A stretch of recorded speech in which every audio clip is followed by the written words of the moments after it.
Okie dokie. Here we are. Went in and placed some notes. Oh, I guess my picture isn't in the picture, is it? You're not missing much. Okay, so what happens if we go like that? Whoa, I look even better. Okay, so added some notes over the top of this. Compared to the other day, this was fine, but this was problematic. I wasn't really liking the look of our ninja dudes. So, which is why for you there's a bit of catching up to do, because this was just a little too time consuming to go in and sort of figure out how I wanted the guy to look, and I didn't really want to roll the screen recorder while I was sort of figuring that out. But I went and got some reference and decided that putting this little forehead piece, his eyes needed to be a little more intense looking. He just looked a little too genial, I think, for what we're after in the previous incarnation. So, the way the action actually plays out, let me just roll it back to here. So he climbs up there. Okay. Oops. Yeah, it's alright. Okay, so now we're going to work with this guy. I wanted to kind of zoom in and definitely get an idea of his expression. The idea is that he's... Okay, what just happened? Let me see. I should use my mouse here. Yep. I warned about that the other day. That is so easy to do. How I manage it. I must have used the left and right arrows instead of up and down. If you use up and down, it goes to keyframes. If you use right and left, it actually goes to the next frame. So somehow I got it off by one frame. Happens all the time. So anyway, there's that. So he's got these beads of sweat going on. And so as I sort of alluded to, I kind of expect this will move a little slower today, because we're not really sketching anymore, you know. Now it's time to actually pin this down tight, where it's going to be pretty close to what's going to get inked and painted. So in a way that's kind of a bummer. It's easier to it's kind of, I mean, to me pencil tests are easy.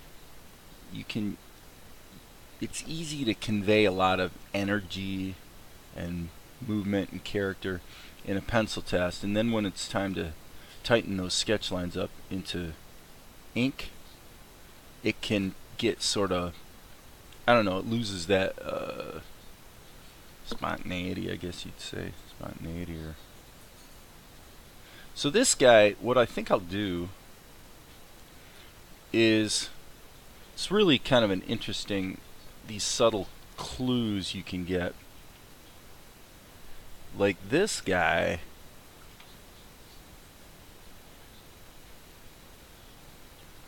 his headband kind of angles down and sort of supports that ornery look on his face, you know, like he's the dominant character here. This guy, I'm going to have instead of something like this, and I do reserve the right to change my mind, but I'm thinking, because he's sort of the weaker partner, I'm going to go ahead and have his facing upwards like that.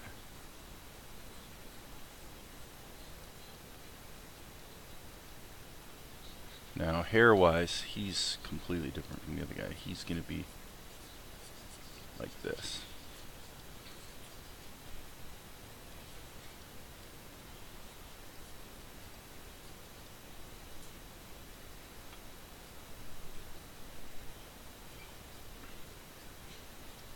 And like I said, it's not enough. At this point, to go like this is not going to work. We have to get specific about it. Now, one thing about this guy that's kind of you want to bear in mind is that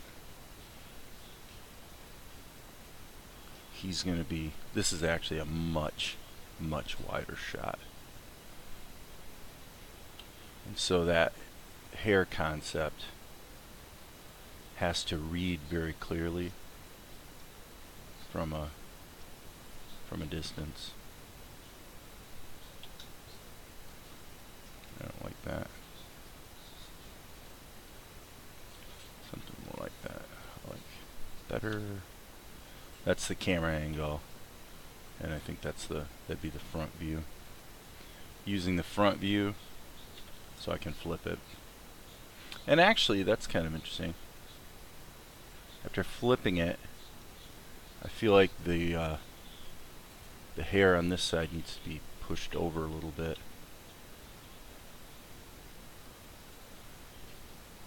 In order to keep it balanced. Alright. Yeah, that looks pretty good. Okay, so let's jump to the comment. And there are certain things I am not going to animate here in the until it's inked. There's just no point, as long as I remember what I wanted to do. So we're just gonna say these, because this would be really easy to do at the ink stage. And plus, in all likelihood, that these are going to be on a different layer anyway, because why would you, I mean, if we're going to put those in an animated loop, it doesn't make sense to have to keep redrawing everything else, right? So these flap in the wind, baby. Okay.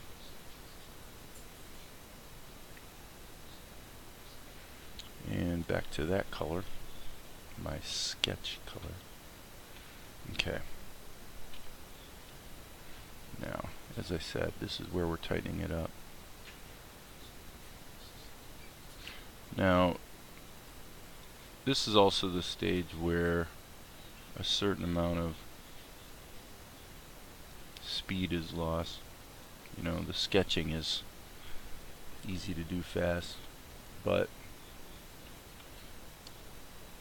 here there's no, you can't really trick it. It's got to be exactly what it's going to be. So for that reason, you know, and basically I don't care, you know, however long it takes, we're going to make it right, which is why I went back and redid this guy's face. I mean, there's still things you could criticize about it, but it's better than it was, that's for sure. Okay, let's see here.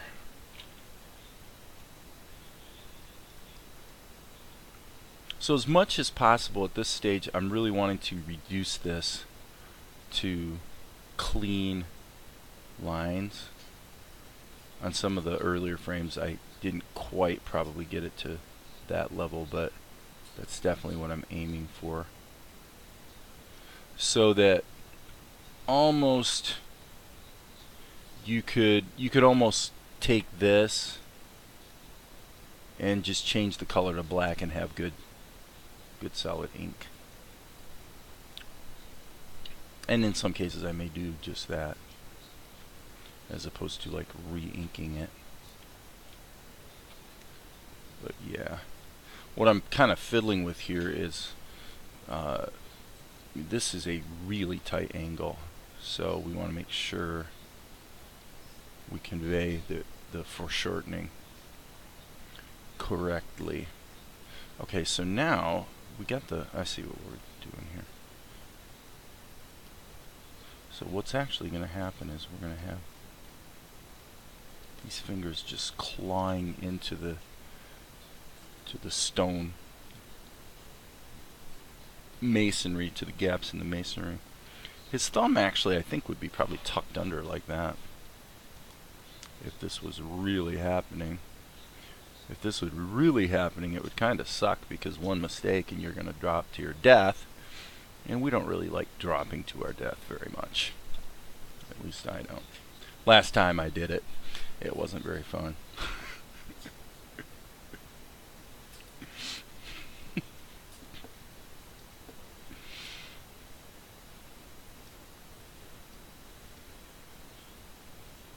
Okay, that's pretty good. I'm just going to keep tweaking it here to make it clean, just because I can. Might as well. I mean, I might have to do it now or do it later. Either way, it's got to be clean, so might as well do it now. Right? So there's the actual frame. That looks pretty good, I must say. Pretty happy with that. Okay, so here again, we're going to... Now what I'm really trying to do is sort of really see this clearly in my mind, so that I can... It's an interesting thing, actually. When I'm doing final art of any kind, when I draw my best, what I'm trying to say is, when I draw my best, it's very weird, because I see it in my mind, and I tend to draw, like, I'll just draw little suggestions of what it is I'm drawing. You know, I'm just drawing lines now to show you what I mean. But, and you know, it's like I see the whole thing, but I sort of start filling it in, and then it just sort of appears. By contrast, if I'm doing a lot of sketching, like scribbling kind of thing, it's more like finding it. So when you draw, and when you're doing final art, the first way seems to work better, because you're going to wind up with lines that are more exact, more precise, you know. So I've seen other artists, I've seen people sort of do it both ways. Some guys, I was always a fan of John Buscema. Okay, some of you might not know who John Buscema is. For years and years, he drew the Marvel Comics Conan book. I mean, pretty much he's associated with Conan more than anybody else, unless you're going to argue that Frazetta is, just because of his paintings. But as far as comics go, it was definitely Buscema that did. Conan was the comic he did the most and the longest before he died. He died in, can't remember, but it's been quite a few years now. Stomach cancer, I believe, took him. So, okay, so yeah, this is lucky. This stonework here creates a gap, or a block, such that we really can't see his hand very well. Which means we don't have to draw it. But Dave, that's cheating. That is cheating. We love to cheat. Basically, the rule about cheating is, if it looks good, then it's good to cheat. If it doesn't look good, then it's not good to cheat. So we don't cheat in order to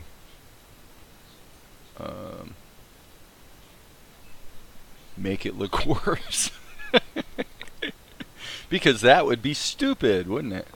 So anyway, what I'm doing right now is just delineating what the shadows would be on this stonework. And by the way, this is kind of part of the problem I was saying about this being really the step before finished art, is because if I decide that I kind of have to decide, I mean, at this point, what is the stonework on the lip of this balcony going to look like? And it could be that the way I've done it here is kind of stupid. I haven't really thought it through, if the truth be known.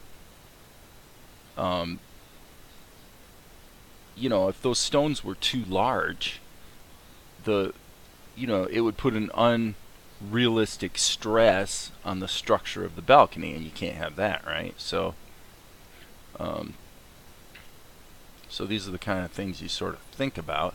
However, you know, this is an anime, and we are using our imaginations here. So as I'm drawing this line that delineates the shadow, I must say, you know, it looks pretty cool to me.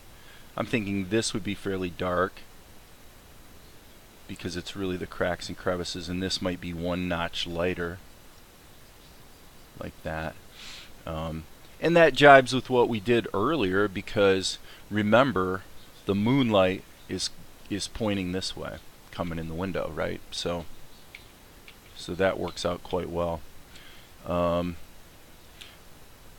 You know, it's funny too, because doing this, one of the cool things about this, let's see, I'm blabbing in 12 different directions here, but one of the cool things about this is dealing with perspective, because as a guy that always was into like comic book type art, I was always gravitating towards people and anatomy, not so much costuming, unfortunately, because I'm bumping into a lot of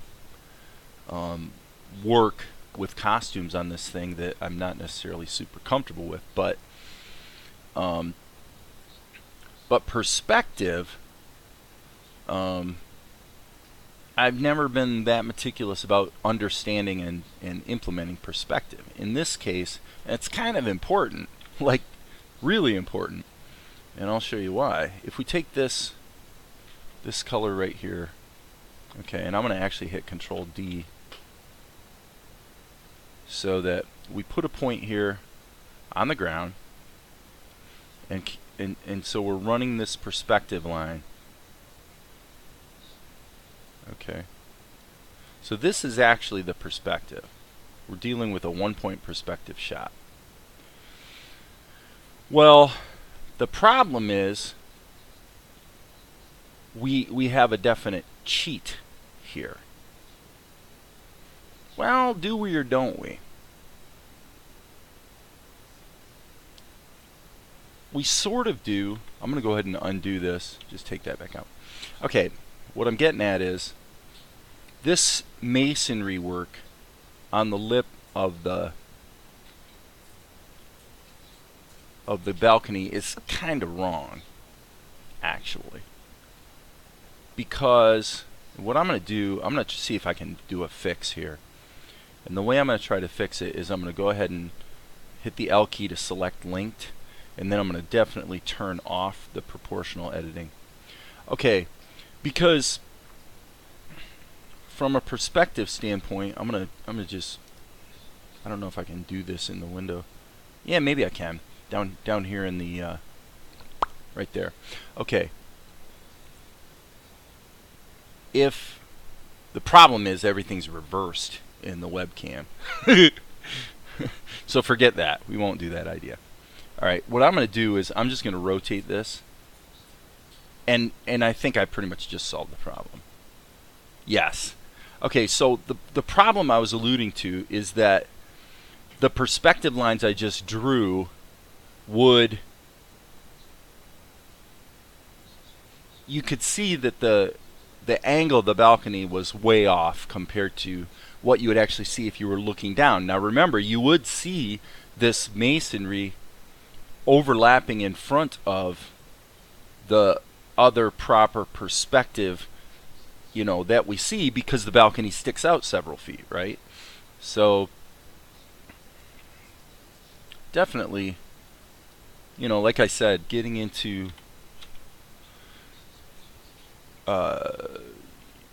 being more meticulous about perspective has been definitely a good exercise. So that's not too bad. Again, I don't know if I'm totally whippy on the, like it's tempting to do this. This pretty much sums up what I was trying to say. It's tempting to go like this and say, okay, there's the perspective inside the balcony, and you could do that, and I think that will probably look okay. But just to be perfectly meticulous about it, that's a cheat. How do I know that's a cheat? I know it's a cheat because our perspective point is here. perspective is always determined by the point of view of the viewer. So in other words, we as the viewer, our head is way up here looking down at this point, and then this is what we see. So therefore, we're not here, we're here. So therefore, we would not see the inside of the balcony at all. We would see the outside of the balcony. Okay? But if the balcony is sticking out and blocking everything else, in other words, if we were going to follow this through, we'd say the lines of the monastery are here. Okay, so let's just say this was the edge of the balcony. If the edge of the balcony was here, then the floor would come out to here, and actually the top of the balcony would be like this. So it kind of works. The only thing that's missing is the bottom of the balcony. So there's the flaw. All right, so let's fix that. That's quite a mess, but it's good that I talked that through and worked it out, because it's a real problem and quite solvable. So it looks like I might have just gotten bit in the butt though, because I should have sketched this stuff with a different color, because it looks like Blender has a limit on its undo. That kind of sucks, because I drew over top of my guy. But we're not going to cry about it, because it is definitely going to improve the shot kind of a lot, actually, having the perspective correct. So why fuss about it, right? Okay, so we determined, so I'm unfortunately gonna have to redraw some of this stuff inside the guy. But what I'll do is go ahead and indicate this. Okay, 1 point perspective, that's what we're doing. Okay, so I can just, this is what I should have done, because then I can just erase it later. So anyway, no big deal. So if that's the perspective, as I said, we're coming up the balcony. So really, in terms of the stonework, this is what you'd see. The problem is we got this balcony here. Well, let's just say, for the sake of argument, that the floor of the balcony begins here and comes out 4 feet. Okay. But it also comes up several feet because there's a wall. So the wall would be up more like this. And if we're going to have this masonry along the top of the balcony, we maybe would see a tiny bit of the bottom edge of the balcony. And we got to remember too that this is quite a bit higher than our character. Okay, remember, because he's quite a bit further down. So in a way, this compressed perspective seems a little off to me too. I'm actually gonna scrap that for a moment and say that, frankly, we really want it to be more like that. And this might be kind of a cheat, but he's quite a ways up there. So now the question becomes what I want to think about, and I don't know if I'm going to really address it right here and now, but what I'm seeing here is this stonework, which is what we're seeing is this right here. This is what we're seeing. Okay.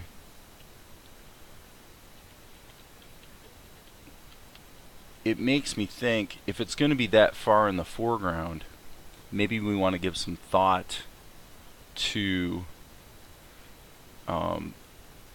the symbolism of it, if you will. In other words, are there any things we can do to the stonework to tell our audience something about what they're seeing here? Okay.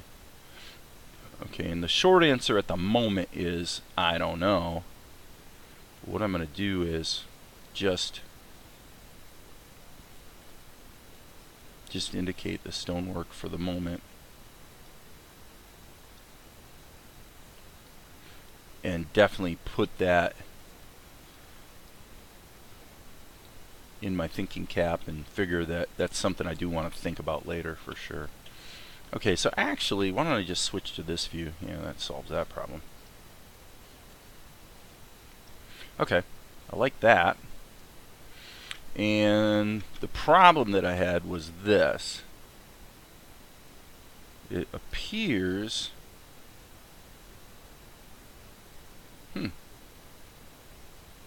What? Oh, I see. I was wondering why it wasn't erasing. It wasn't erasing because in order to erase, you have to hit a point. You can't erase just hitting the lines. So in Blender, if you say have a line, okay, I can try to erase it all day long and it's not going to erase. I have to erase the points. So you probably knew that. Okay. So I can turn off my perspective guide at this point. And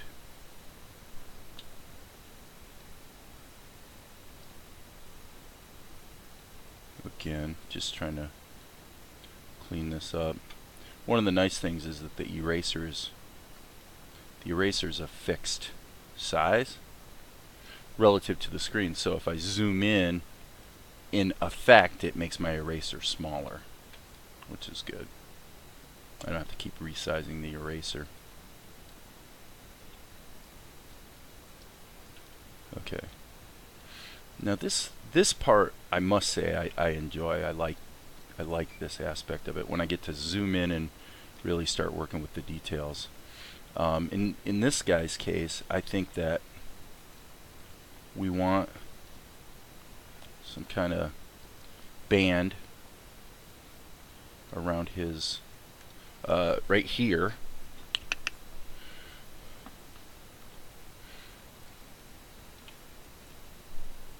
Okay, and by the way, I need to check my phone because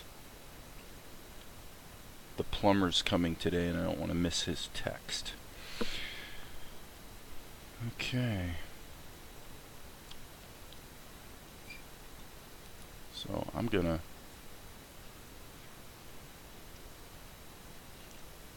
clean this up.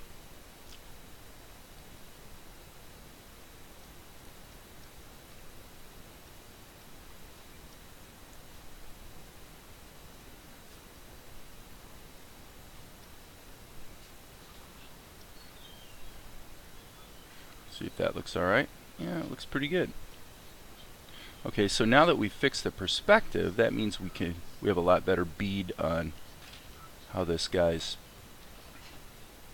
much of this guy we're gonna actually be able to see. Yeah, I really don't want to have a line going in that direction. It suggests that his arm is turned the other way when it's not. Okay, that's pretty cool. So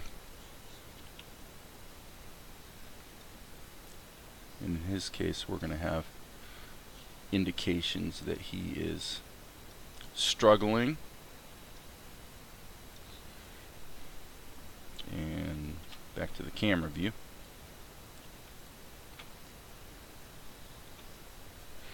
Okay.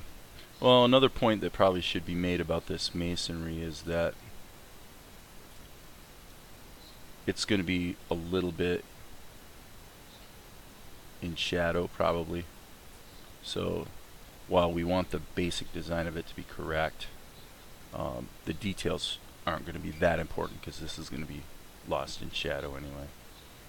You're going to see it, but you're not going to notice it because your attention's going to definitely be on this guy, right? So having said that, let's go ahead and deal with some of the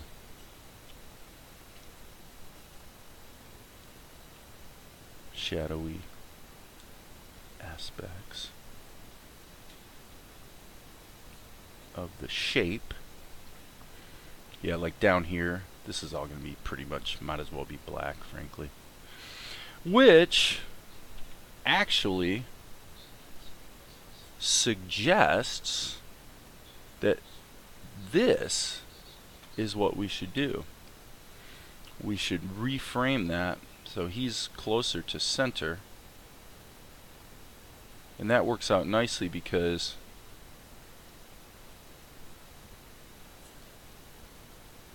when the piece falls later, we will see that better. Okay, so I've got this note that these flap in the wind, but the these got erased, so that's not good.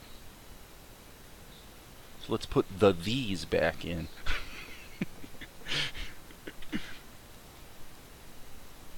And just for completeness, we'll actually can't do that. Got to go to the comments layer. Boom. Boom. Boom. Okay, is that right? Yep, that's right. Okay. So he's struggling. I mean, the likelihood, I'm going to even say that probably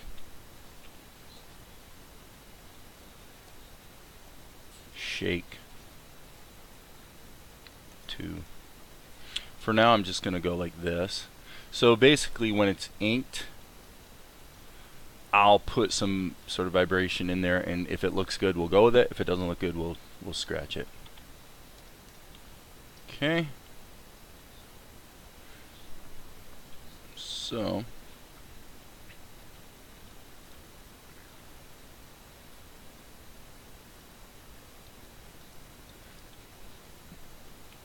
I think we'll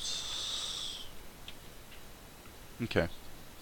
So now I need to go to the comments layer and just hit the D key. Puts a keyframe in there so it's not so we're not seeing erroneous keyframes.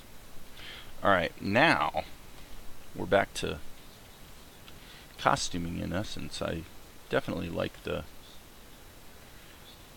looks of this guy.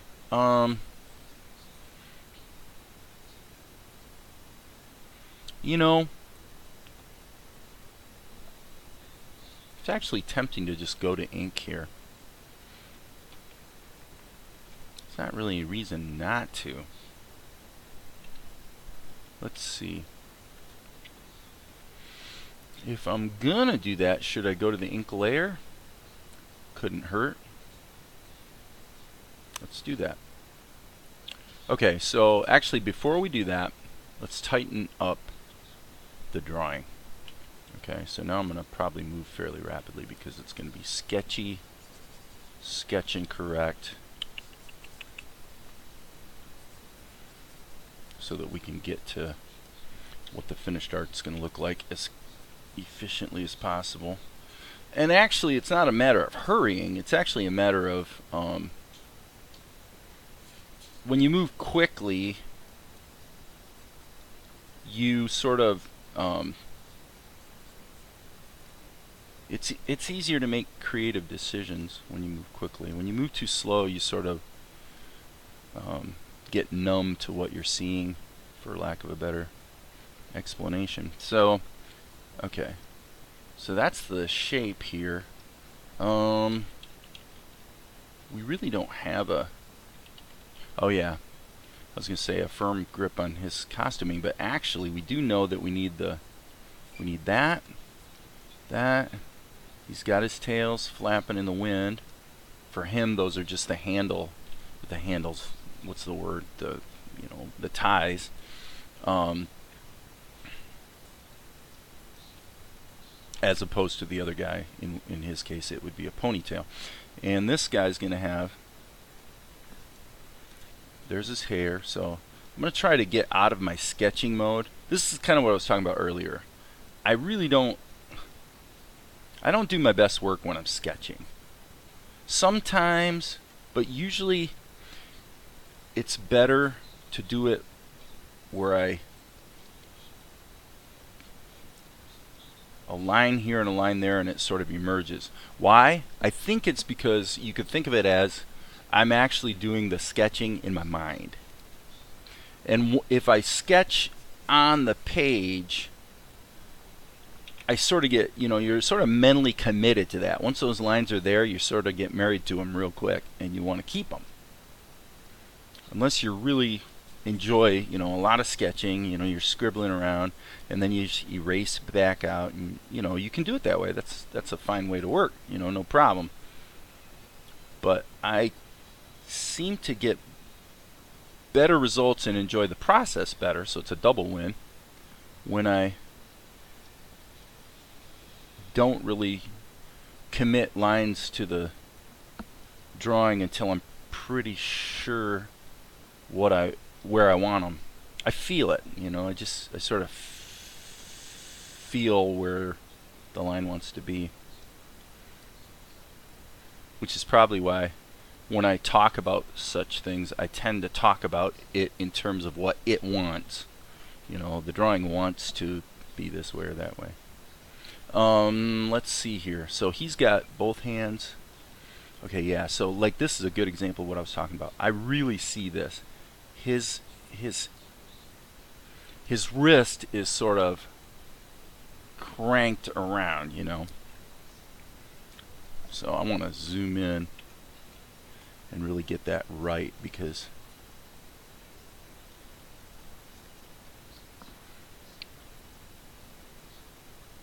it looks very organic or accurate to what we're trying to convey here. So as you can see what I mean? His wrist is actually, I guess I need to turn around this way again. When you combine the fact that the webcam reverses everything, plus I'm sort of dyslexic,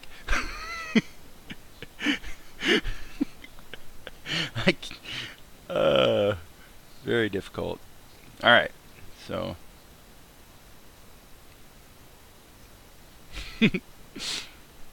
okay, that looks pretty good though, actually. And this is what I was saying about, I kind of like this process. Once I get into this detail, I like getting down to the level of saying this is exactly what the ink lines are going to be.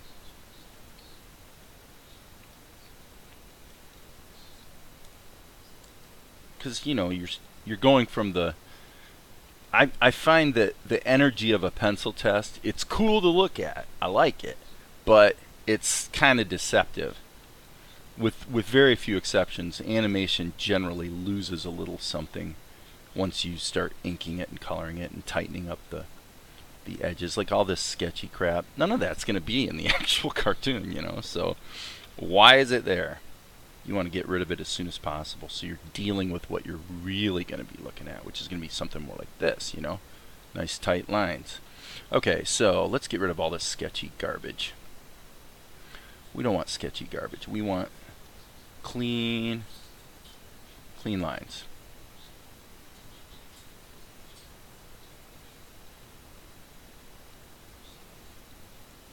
The likelihood is this will be probably black, and the lines will actually be charcoal. This is what I'm thinking anyway. When I see it, I'll know for sure, but I'm thinking that the lines are going to be sort of a charcoal.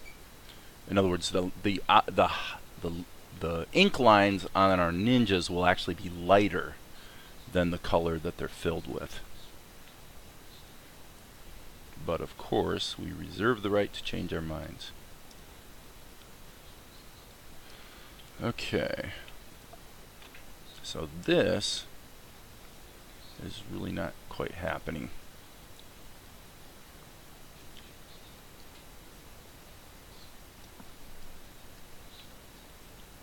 That looks stupid. Better. Okay. Yeah, this is a mess here. What a mess. Alright, let's see if we can actually just tighten it up. What I'm going to do is I'm just going to leave a few key points in there as guides. And boom, there it is. Okay, so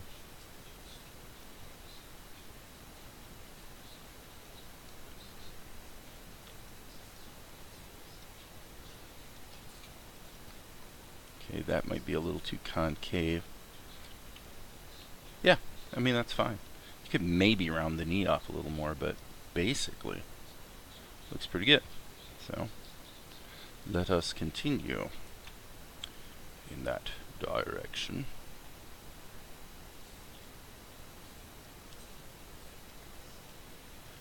Okay, so the footwork, or footwear, I guess you'd say, is an interesting, bit of an interesting study here. What's got to happen is we're going to have a little wingdinger up here. They're actually doing the socks thing, but then this would come around like that, a pair of sandals. And then I assume that what it's actually going to do here is sort of tie off, and then this would dovetail into this wrapping around their calf. I don't actually know that that's how it would work, but I think that's how it would work. And it looks okay, so I think we'll go with that. Yeah, that looks cool. Now up here, let's get rid of all this garbage. How are we doing on time? 40 minutes. Probably wrap it up here pretty soon, as far as the video goes. Okay, so he's going to have this coming back here. And tied in a knot. I guess that knot's too big. Sometimes, and actually you wouldn't see the wrap like that, would you?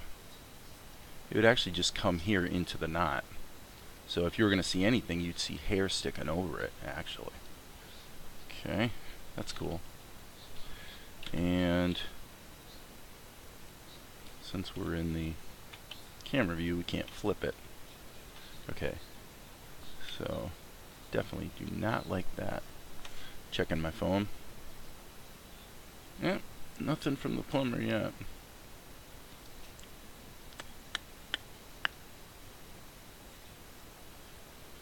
Okay.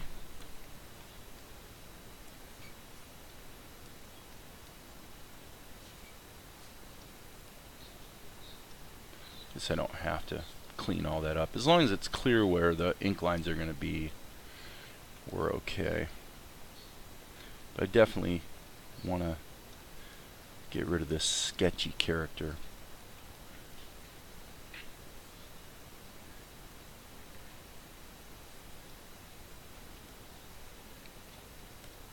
Okay, now, positioning of his hand. Yeah. And by the way, there's a mistake here. I forgot.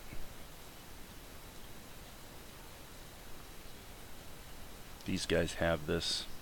I have no idea what you call it. It seems like it's something to just protect the back of their hands.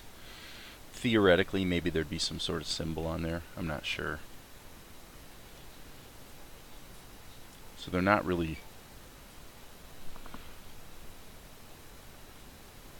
I mean, I guess it depends on which ninja you ask, but I believe that this is actually a pair of gloves with the fingers removed, and then there's padding sewn into it, I'm thinking, is what's actually going on there.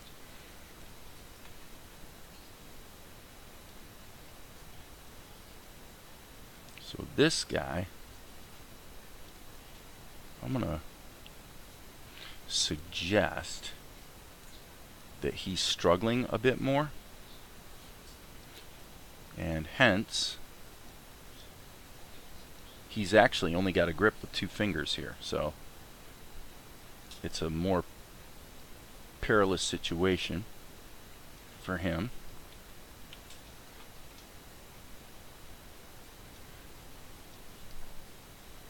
I like that. I like that a lot, actually.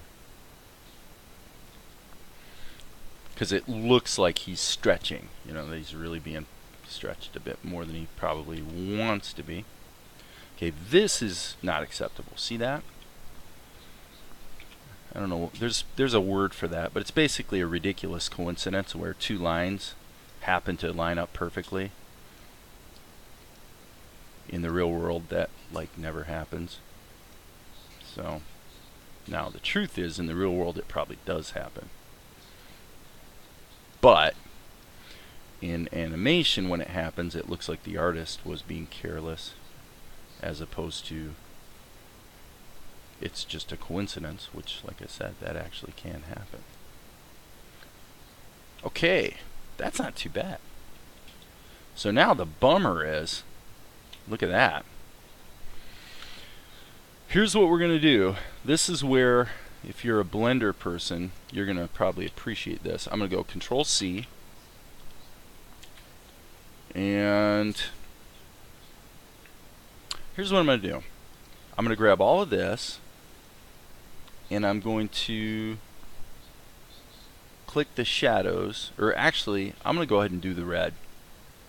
And I believe my hotkey is Control M. Is it Control M? No, it's not Control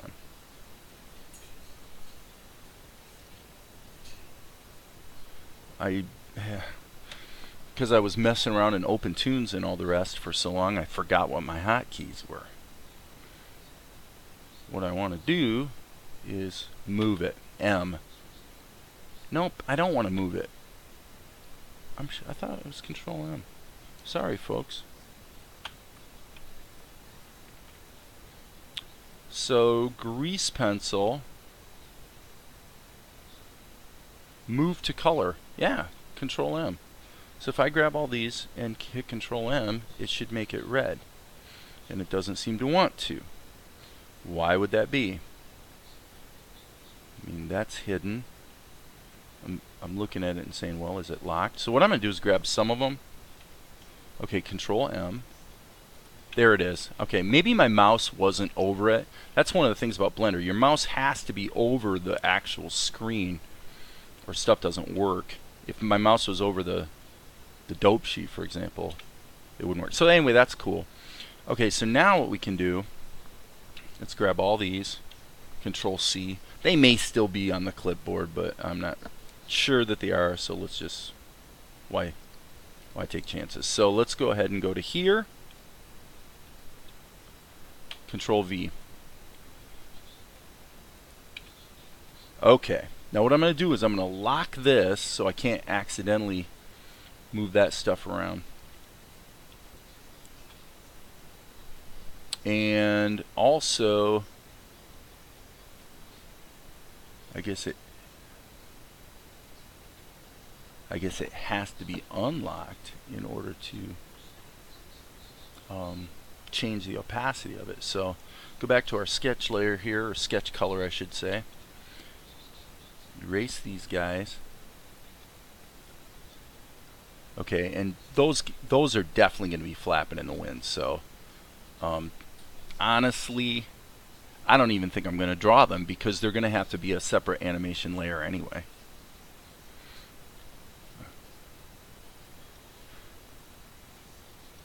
So there's no point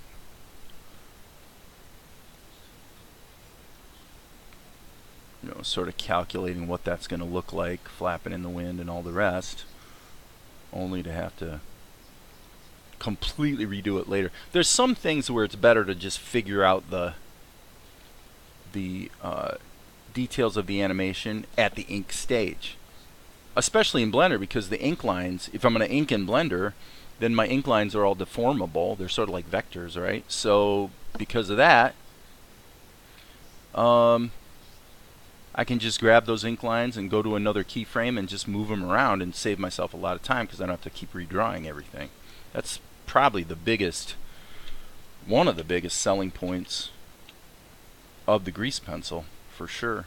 I mean, you can do deformation in, Krita, for example, but every time you like use the liquid tool or whatever they call it to move things around, it because it's a bitmap, it's not vectors, it definitely degrades the image. Every time you do it, the image is degraded, so you can only do it a couple times before it starts to become problematic.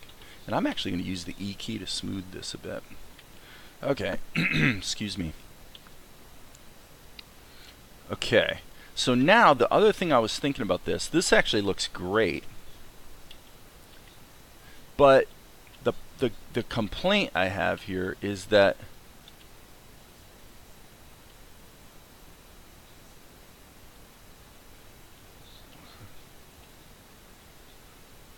it seems like his whole body would move somewhat, right?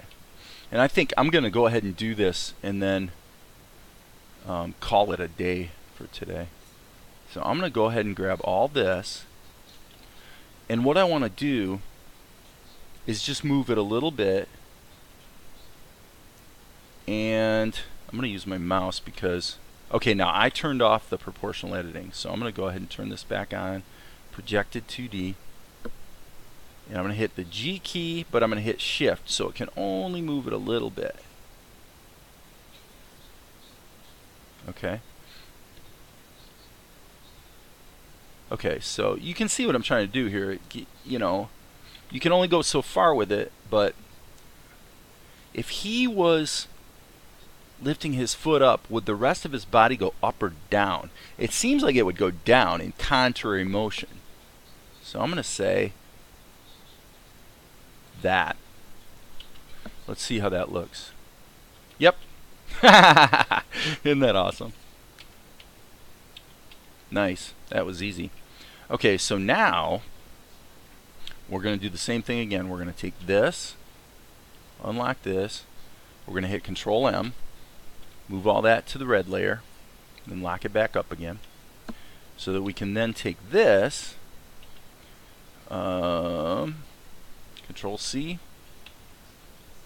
and let me see if anything is to be gained. You know what? Not much, okay? However, little bit. Here's what we can do. All right, I want to be pretty ruthless with this material, because this is a case where you don't want to even be tempted to keep part of it that really should be deleted and redrawn. Okay, so I'm going to do this in a couple steps. First thing I'm going to do is I'm going to cut him here. This will probably be one of the most instructional things I've done today. So what I'm going to do now is I'm going to go ahead and put the cursor here, and we're going to do some surgery. Okay. Whoops. Control Z. Okay, so I'm going to go Control left mouse button. Yeah, okay, and let's leave the proportional editing really low. Okay, so we see this happening. And Control, and we're going to put the cursor here so that we can rotate on that spot. And that's fine. And now what we're going to do is we're going to grab the torso, push it up here to where it needs to be. Go ahead and put the cursor there. Rotate it a little bit. Okay. And then obviously this stroke needs to be gotten rid of. But let's see if that feels right. Yeah, see, that feels really good. Moving those hands, or the forearms out like that, big win. So now all I got to do is connect the pieces. So, and that's not going to take very long. So with that, I think, yeah, we're at almost an hour. So I think we're going to quit for today, and we'll just continue next time. And we'll wind up seeing how long it takes to get to the point where we can really ink this thing. Adios.